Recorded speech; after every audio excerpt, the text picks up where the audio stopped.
इराणकडून अमेरिकेवर चौफेर हल्ले, अमेरिकेचे 560 जवान मारल्याचा दावा, तर इस्रायल आणि अमेरिकेच्या हल्ल्यात 500 जण इराणचे मारले गेल्याची माहिती.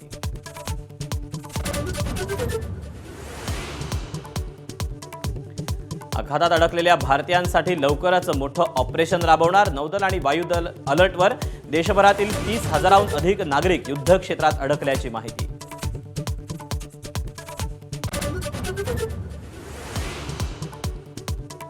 इराणकडून भुयारातून अमेरिका आणि इस्रायलच्या तळांना लक्ष्य, तर शाहेद 136 क्षेपणास्त्र सोडत असल्याचा व्हिडिओ जारी.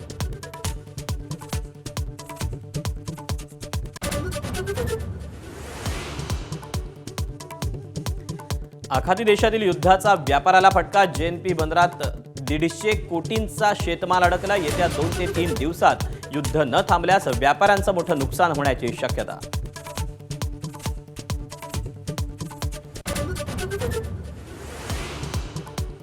युद्धाचा विमान वाहतुकीवर परिणाम, एअर इंडियाकडून आखातात जाणाऱ्या विमानांची उड्डाण रद्द, अनेक प्रवासी अडकले. विमानसेवा विस्कळीत झाल्यानं 3 लाख नागरिकांना फटका.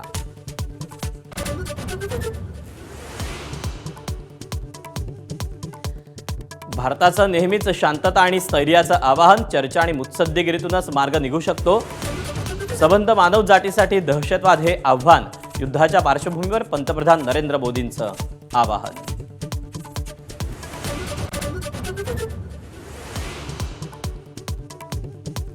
यंदा मनसेचा वर्धापन दिन किल्ले रायगडाच्या पायथ्याशी होण्याची शक्यता, अविनाश जाधव आणि संदीप देशपांडेंकडून रायगडच्या पायथ्याशी पाहणी. राज ठाकरे 8 आणि 9 मार्चला रायगडवर येण्याची शक्यता.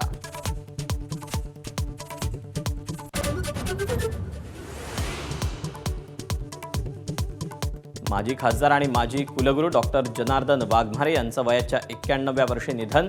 औसा तालुक्यातल्या कवठ्यामध्ये उद्या अंत्यसंस्कार. शिक्षण, समाजकारण आणि सार्वजनिक जीवनातील ज्येष्ठ अभ्यासू आणि वैचारिक नेतृत्व काळाच्या पडद्याआड गेल्याची भावना.